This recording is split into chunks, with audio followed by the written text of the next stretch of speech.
Welcome to another edition of Around with Randall, your weekly podcast on making your nonprofit more effective for your community. And here is your host, the CEO and founder of Hallett Philanthropy, Randall Hallett. It's another beautiful day right here on this edition of Around with Randall.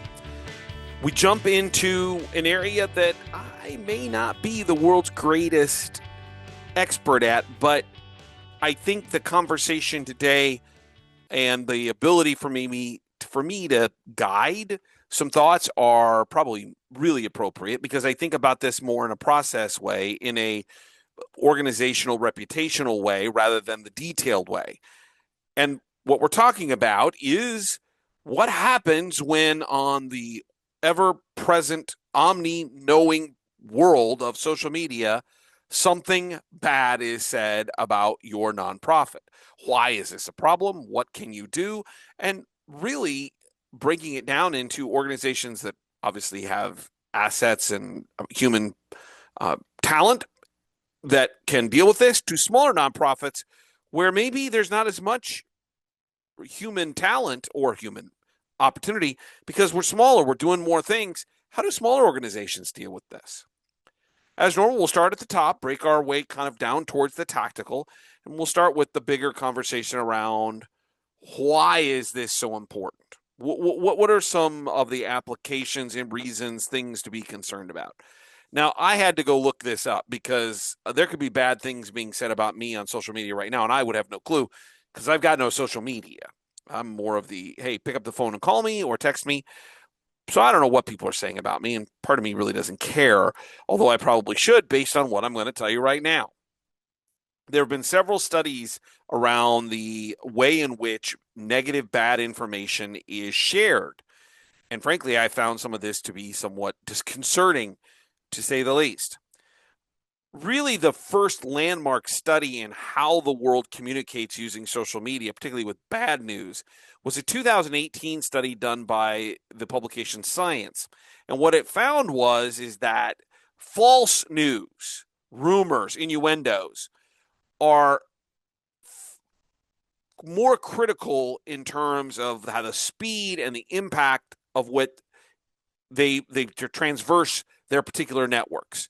So if we use Twitter, as Science did in 2018 as the example, is the study discovered that falsehoods, inaccuracies, were 70% more likely to be retweeted and will reach a group of, let's say, 1,500 people that are connected in some way, shape, or form in this social network world 6 times faster than positive news. And that while the world of bots is something that we are all trying to figure out and deal with, what's accurate, what's real, what's not, what the study found was that even though there were bots at the time, and obviously a lot more now, that it wasn't the bots that were actually sharing the negative information. Bots share just information in general. But it was what they found, the humans that were doing more often of the negative information. Part of this, they believe, is a psychological kind of driver or rationale that the false news is more novel and surprising and more emotional. And so people share it. In 2023, a Yale study found that in the research using Facebook in this particular case, that only 15%, the top 15% of users of Facebook, were sharing 37% of the actual negative or falsehoods on that platform. I mean, that's a very small group driving a lot of content. And that in this case, with this Yale study, it wasn't so much that the algorithms were driving it as that people were seeing and taking it in more likely and sharing it more likely. So in some ways, it mirrors that 2018 study by Science. An MIT study found that social media users would share negative headlines more often than not, about a 35% increase, or you could say it's worse, when there's a negative connotation, which, as we've discussed, maybe not true. We also are hearing that in the recent past here over the last, particularly with COVID, that a 2024 study found that health information of an organization or a person is more 82% of the people are more likely to share that than anything else. So when it's incredibly detrimental or problematic for a person and or an organization. Also, that from a 2024 study in England, 90+% of the population has been intersected or been intercepting negative misinformation online. Why do I put all this out there? A lot of stats to start the podcast, and for that I apologize.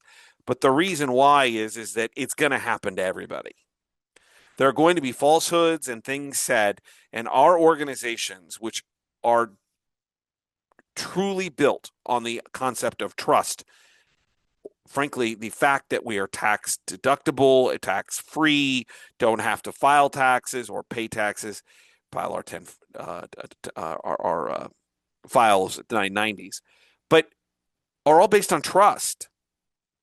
Everything we do is trust. And so if that trust is going to be broken and things go faster on the internet, faster on social media, they're more likely to be shared. We've got to be more prepared for this. And frankly, I tend to think we're not. Much of the tactical is about prep. You can handle most of this if you just think about it a little bit. So let's give you 3 quick examples of where this might happen. Number 1, maybe it's a food bank that mistakenly is accused online of selling its donated food, which wasn't true.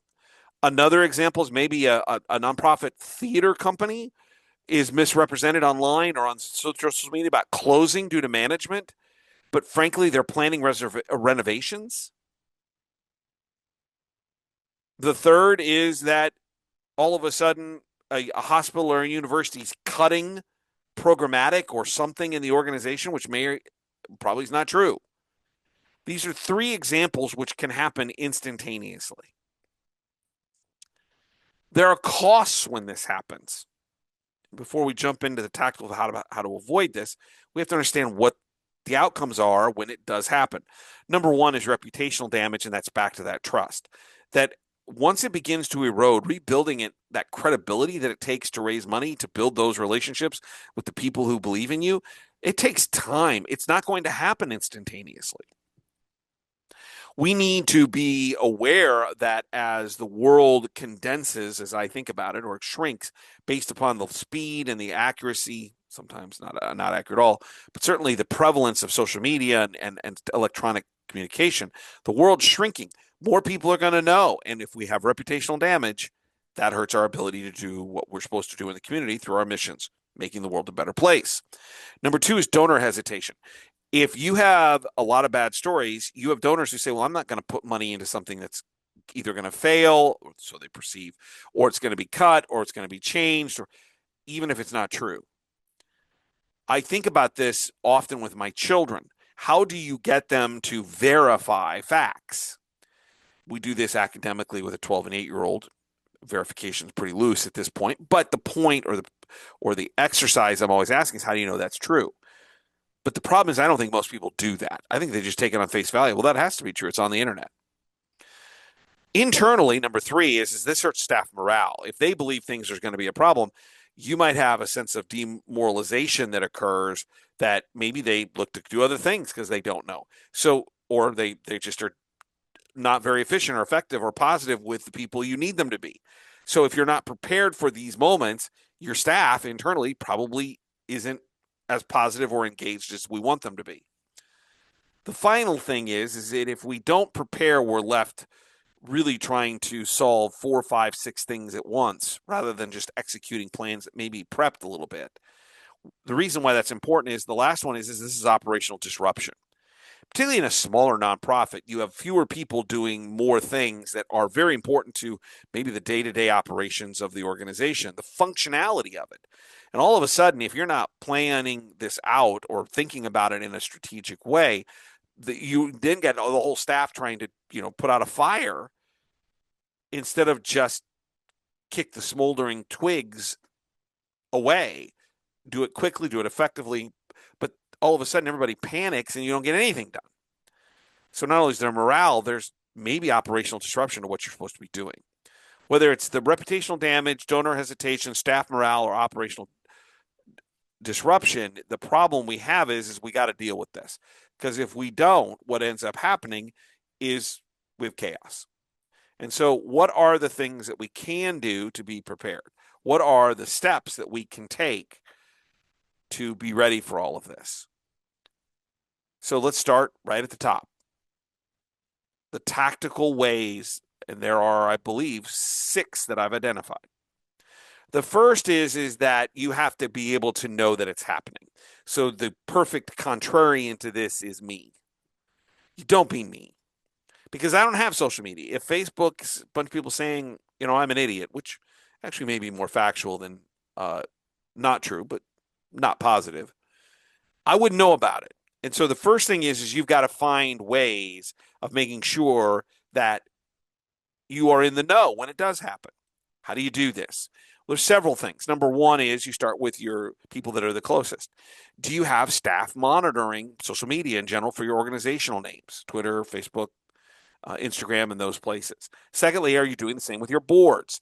When they come on the board, do you say, please make sure that this organization is one of your favorites, that you're connected to it, so they see the feeds as well?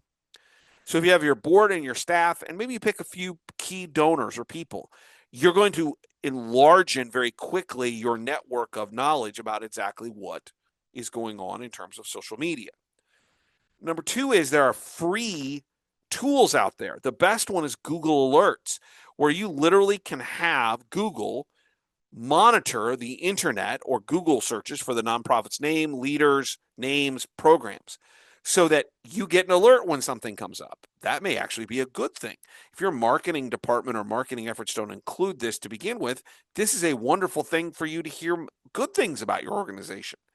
But in this case, it could also help you alert you to some of the bad. The other thing is that your staff can do regular checks of Facebook in terms of maybe the groups or the community pages. Certainly the same thing can be done with Twitter. All this is to say is you've got to create a process where you have regular interaction with the people that are closest to you, staff, board, maybe a key volunteer or two who can check this stuff or be connected to it as a part of who their social network or out there in the world or the internet world, their connections. If you're a small nonprofit, I promise that I wouldn't just do this with a staff, or an organization with a staff of 50 people. Is there a way to create a 10-minute task per week to do the searches and rotate it around the team? Everybody, you've got this. You got the first week of the month. Just want you to do a quick search on Facebook, Twitter, the Hulu, whatever, and figure out exactly what's being said about us. So it doesn't have to be in one person. It can be done across multiple people if we set up the right tasks. So the first thing is to be engaged, to know and have ears on the ground that this stuff can happen. Number 2 is to be able to respond, what I would think of as quickly, but more importantly, calmly. Yes, speed matters, but tone matters more. So a defensive emotional response to things is generally when things go off the rails. One of the reasons I don't like Twitter and Instagram, just me, I'm not saying it's bad or evil, I'm saying I'm not good with it, is that I have opinions. Now, over time and with a little age and a little experience, I've learned to temper those inside my head. But I know myself well enough that not a lot happens in the world where I don't have an opinion. Well, I'm not sure every opinion's a good one. And frankly, first reactions to things sometimes aren't the most accurate. So why am I pushing this into my context? I understand this. So I've learned that it's probably just, plus I'm not that interested, not to have a Twitter account to respond to things right away. Frankly, I'm not sure anybody really cares what I think anyway. I can't get the people in my own house to care. But if you reach out back into a social community online in a social network, and it's negative or defensive or emotional based upon somebody's rumor, somebody's innuendo, somebody's commentary, the person that's going to look bad is you. So you still have to respond, but you have to be there have to be ways in which you do this in a respectful, meaningful, appropriate manner. So how do you do this? Well, this is a good rule for both small nonprofits and maybe even bigger ones. How about a couple of templates that are ready to go? Thanks for your concern. Maybe it's an email or an outreach or direct messaging. Here are the facts. Remember, in all of this is that you can build what I would call decision trees or communication trees in prep. So maybe there's emails that you have this message. Thanks. Here's what we're doing. You can have boards that are ready to comment. And frankly, we want to, this goes back to other things that I've said on different podcasts. We have an emergency. We don't want everybody commenting. So we're quoting the executive director, the CEO, the president. If you're large enough, maybe you have a media designee. But the point is that one person, but we want everyone to have the ability to quote that person. So it may be someone on the board who says, thanks for your concern. Let me give you the facts. According to our executive director, she's saying or he's saying X, Y, and Z. Well, some of that tree, who it goes to, how often it goes to, whether it's this platform on Instagram or that platform on Twitter, we're going to have various things that are prepped.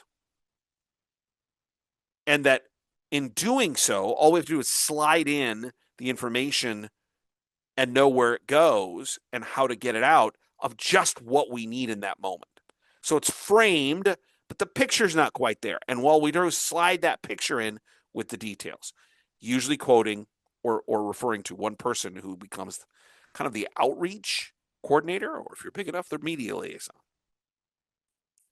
Number 3 is the idea of transparency and proof. That openness undercuts information. I've seen too many times where there is a rumor or a story that comes out. More often, in my case, it's news media of, kind of more traditional. And you read it and you go, I wonder what's going on. And then it's 24 to 36 hours before someone from the organization comments. In my world, it's most often related to sports because that's what I tend to watch, but this is true of everywhere. And after like a couple of hours, you want to say, look, I'm an idiot. I'll speak for myself. When it comes to social media and to the idea of how the internet promulgates all this information, I mean, I understand it, but I don't like it. I would have responded 15 seconds or had a response 15 seconds after it happened. If you're not quick and transparent, then what happens is people start making up their own stories. It's a hole and they start commenting. So your ability to be transparent and prove or show the data, the credible information that reduces the false claims, reduces the kind of the less room for error or for growth of that particular non-story or maybe even negative story, unproven story, not true story. How do nonprofits do this? Well, first it's back to that prep. What information and infographics can be incredibly powerful. Show or the value of what you do. And are you updating that once or twice a year? So you have something ready to go to show value. That slip in that we talked about a few moments ago, that picture without having all the details, you can add very quickly. But if that framework becomes important. So having some value, here's what we do and why it's important. And infographics are great. Then as a part of that, what are some brief updates, quick things, strong financial position, number of people served, the tenure of the amazing leadership, as long as that's not part of the bad rumor, plain language that can be updated very quickly on a website or out in a newsletter electronically and or out in the social media world.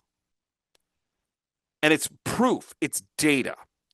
It's not we do good things in the community. It's we help this many families.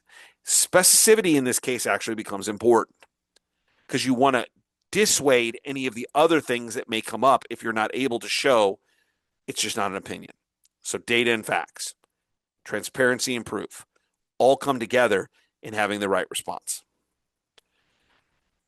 The fourth is being ready to engage. And this ties a little bit back onto responding quickly in prep. Who are the people you want this information to go out to? Loyal supporters and staff internally are the two most important. I'm not saying one's more important than the other. I'm just saying those are the first two I think of. You have to create the messaging to your donors, which we just talked about, that is probably more transparent and proof of value, speaks to the facts and the details as to what's happening. And that's both internal and with, you would use that internally, but with internal, also messaging, either kind of hidden or direct. Organization's doing fine. We're moving forward. We're okay. You're okay. I'm okay. We're okay. This basic summary of either its finances or its programmatic outcomes or whatever it is looking to calm the waters. And the idea of bringing this more reasonably into that transparency and proof is critical. But if you don't engage your community, then what you end up with is them making their own commentary. So the last thing in this idea of engaging your community is make sure you have the right list. Can you produce a list of cell phones, of email addresses, of Twitter accounts, Instagram accounts, and whatever else that would allow your organization to quickly access people that you want to have the truth? Number 4, engage your community. Number 5 is have some type of what I would call crisis protocols.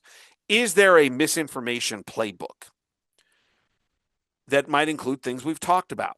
Who monitors and flags this? By the way, all of these things can be prepped in small organizations. You don't need a media team to do this. And by the way, you're going to make better decisions when you're calm and not in the moment.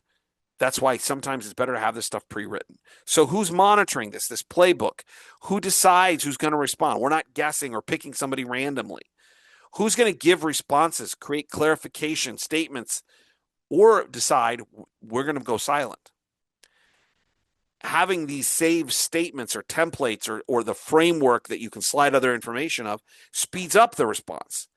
And instead, it only then maybe needs a few hours, which we were talking about a few minutes ago, where I'm always amazed, like, how are they not prepared to have some commentary? Not 15 seconds, but as it becomes more known, they get out there.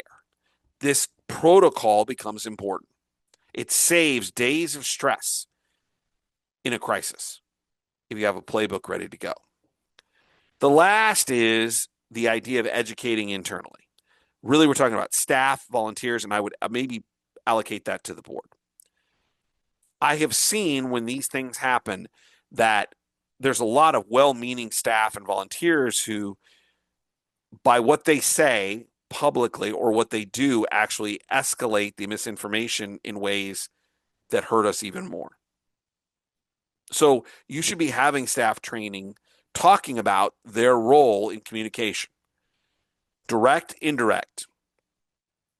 And maybe in the moment, you want to bring that staff together and say, in this particular case where there's misinformation or negative things out there, we don't want to respond directly. We need to make sure that our key contact, that executive director, board representative, someone who's pre-identified to be the representative to our world as we kind of close a lot of what I would call unofficial communication, messaging, and connections down. You need to refer them to here. And these are what we say internally and externally, what I would think of as talking points. We want to create that messages are clear, that things are very consistent, and that it doesn't require a great deal of time to do this because we've prepped it. So educate internally so everybody's on the same page, knows what they can and can't say, and more often can't than can, and where they can refer that particular person they're dealing with or hearing from or being asked, where they can get information from the organization. These are the 6. So think about the tactical, detailed solutions that include, number 1, monitor, be out there in the world, hear what's going on, have connections using your board, staff, and other things like Google Alerts. Number 2 is be able to respond quickly and calmly. That tone matters. What you say is maybe even more important than how fast you say it, as long as it's not too long. Number 3 is transparency and proof. Be open and ready to talk about the value of the organization that contradicts possibly what's being said. Number 4 is to engage in the community. Have people, lists, names, email addresses, Twitter accounts ready to go. 5 is have a crisis protocol. We're going to plan all this ahead. Who says what, when, and how? It's usually going to be one person. Who's that designee? And are we using kind of what I would think of as a misinformation or negative information playbook? And the last one is to educate internally, make sure people know what their role is and what can and can't be said. All these can be handled by a media department, but if you're a small nonprofit, you can do all of these very quickly, very easily. And you will make better decisions if you're not being pressed with stress. Nonprofits can't ignore the possibility, and maybe actually in this moment occurring, misinformation. Got to be ready for it and be proactive when it comes to monitoring and giving out clear, transparent information that really is the truth. Don't wait until the crisis hits to do this. Build your systems, your protocol, your processes now to protect the reputation when it happens. And it's going to happen to all of us. It's the game of telephone if we want to make it as simple as possible. What message was started when it comes all the way around the circle isn't going to be the same. And people are going to spread, as the data says, more negative, more incorrect, it turns out, much of the time, information that hinders our ability to do our job. Prep, be ready. Think about these 6 things that allow you to be more engaged and ready to serve as a leader when crisis occurs and or misinformation is shared. Don't forget to check out the blogs at Hallett Philanthropy, 2 per week. Things I see, read, 90 seconds a piece. More and more people reading them because I can kind of see a little bit of traffic information. That's Hallett Philanthropy /blogs. And if you'd like to reach out to me, it's podcast at hallettphilanthropy.com. I can't express how important you are in your community. It is incredibly disconcerting when rumors and negative commentary, and most importantly, inaccurate commentary, is made about our nonprofits and what they do in the community. There are certainly examples where it was deserved, but it's still unfortunate. The key here is that your understanding and value as a leader, whether you are the executive director, board member, or a staff member, you can bring this up, which elevates your engagement with your profession, with your job, with your responsibilities, and with the people in your office, and certainly with the mission of the nonprofit in which you serve. That brings me to my favorite all-time saying. Some people make things happen. Some people watch things happen. Then there are those who wonder what happened. Today's episode is about you being proactive and being someone who makes things happen for the moment when everybody's going to wonder what in the world happened here. The other thing is that, as I always say, that what you do every day in the nonprofit world makes a difference and helps change lives. And so realize that something like today's information is another way for you to contribute and feel really good about what you do for your nonprofit. And if it's nothing more than just ask the question, heard this crazy guy talk about this. That's how I want everyone to feel, like they're making a contribution. They're someone who makes things happen. And in doing so, you can go to bed every night, look in the mirror just before you do and say, I did something good today. That's what I want those of us in the nonprofit world, the philanthropy world, board member, staff member, consultant, donor, whomever, to feel like they made a difference today. Because when they do, they make their community a better place. I'll look forward to seeing you the next time right back here on the next edition of Around with Randall. Don't you forget, you make it a great day.